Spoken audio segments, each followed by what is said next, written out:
Hi, my name is Amanda Steinberg, and I am the founder of DailyWorth.com.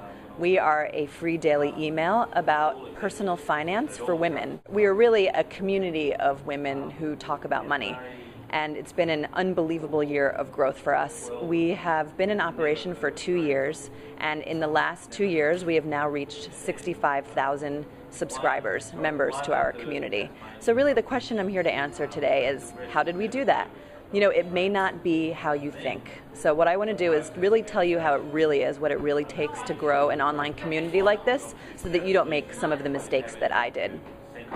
The first thing I really want to explain is that we are a daily email. Email is our primary platform, and that's really helped us in terms of the growth and subscribership of our member community.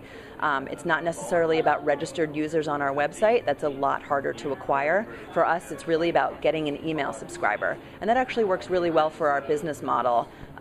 Because it is email advertising is one very lucrative form of revenue generation that has also worked well for our business. So how specifically have we achieved this growth?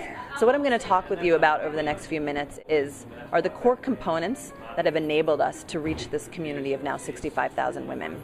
The first thing is that we made sure our product was something that people really, really wanted. Women, if you look at major media publications in the finance space like Money Magazine, 80% of their readership is male. At the same time, 65% of women are now the CFOs of their households. So I knew that there was a huge gap in terms of financial content geared to women in a space that was not being served by anyone else. The second thing that was really important in terms of establishing our growth was developing a simple business model. One thing that I've seen in my decade of experience building web companies is that oftentimes we build businesses that are way too complicated. Facebook, Twitter, which are important, but applications on the website, email newsletters, sign up here, sign up there, do this, do that.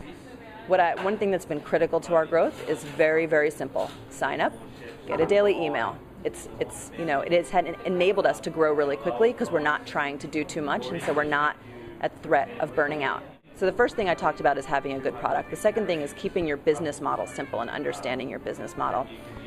The third thing is finding a mentor, someone who's done it before.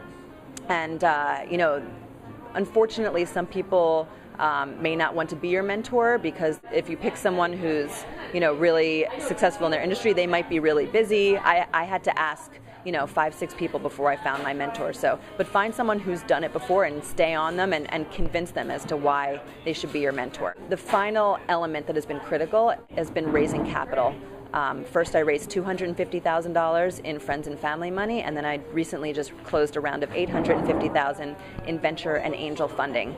What's been really important about raising this venture and angel capital is that I've had advertising budget in order to grow my subscriber base. I have not used Twitter. I have not used Facebook. I have not used guest blogging. I have not used all of the other ways in which other member communities have grown. What I've specifically done is I've focused on enabling our community to share our product with their friends. I've focused very hard on the quality of our content to boost our levels in search engines, and I have allocated as much as $5,000 per month on advertising to grow our subscriber base. I'm sharing this with you because there's a lot of buzz about social media. Social media is great. It's an incredible brand builder. It's an incredible customer relation tool. It does generate some traffic and some subscribers, but there's no way that I would be at 65,000 subscribers if I was focused on Facebook and Twitter alone. I had to raise capital in order to do that. And I just want to say that Facebook and Twitter, because they have so much buzz about them, a lot of people put a lot of time into them. Just be aware of the return on the investment of the time that you're putting into Facebook and Twitter. And if it's not translating, stick with it, but make sure you're not spending too much time, and make sure you try other things.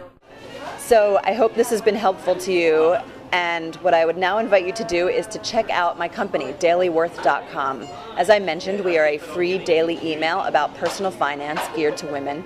We talk about topics including budgeting, earning, saving, spending, and investing, so that you can really develop some financial sanity, which is something we're all looking for these days. I invite you to go to www.dailyworth.com and submit your email address. I hope you like it, and welcome to our community.